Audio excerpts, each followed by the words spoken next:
Hey everybody, welcome to the Lincoln 5 at 5, the Beach Vacation Edition. Kelly, why the heck am I wearing this shirt and this crazy hat? I don't know, because we're going to be talking about second homes today. Woo! Second homes and beach properties. Guys, it is really exciting. There are a couple very little known facts about buying a second home or a beach property anywhere in the country, but where do we live?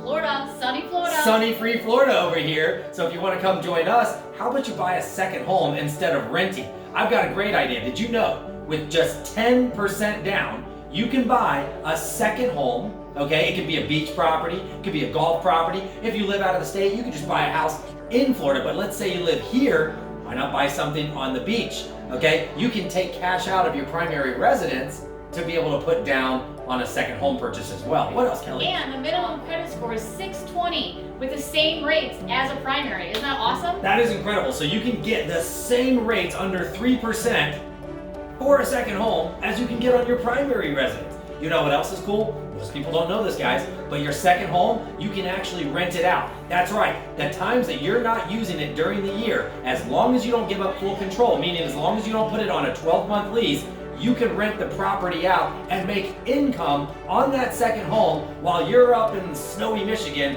You can be making money on your Florida beach home. And giving up full control means by not letting a management company control the property. Right, so basically you can't put it on a 12-month lease. That's really what we want you to understand.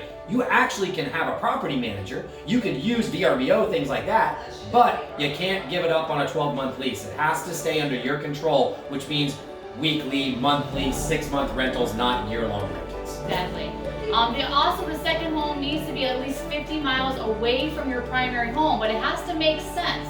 So it has to be a beachfront property, a lakefront property, something that makes it seem like it's actually a second home, not just an investment property. Yep. If it's 4 miles from your house and it looks exactly like your house now, and you have the same bedroom, same square footage, not gonna work. But I like what Kelly says. Kelly, it has to make sense. Believe it or not, we've closed on a waterfront property with a boat dock for a client of ours a couple years ago that was less than 5 miles from his primary residence. Why? Because he's a boater. He has a beautiful boat. He has no place to take it out. So he wanted to buy another home that he could use as his boathouse. And the lender allows it. So it has to make sense. 50 miles is a guideline for when you're trying to buy something in the same area. But if it makes sense, bring it to us and we might be able to do it. Yep. Lastly, it needs to be a 1-unit property. Okay, and you have to occupy it for some portion of the year. We talked about that in number 3. You have to live there at least a little while. Let's say at least a few weeks or a few months out of the year, you need to be utilizing the second home. A lot of Florida guys, what they do is they use it in the summer. Couple months, kids are out of school, they go back and forth and use their second home, 30, 40 minutes away, and then they live in their primary the rest of the year. Yep. Well, if you're looking for a beachfront home, a second home, or you're ready in Florida or want to move to Florida, let us be your resource. Living by the beach is amazing, and you can wear these crazy hats and crazy shirts. I don't wear this often. Frank Cotto, president of Lincoln Lending. Kelly Stewart, Lincoln 5 at 5.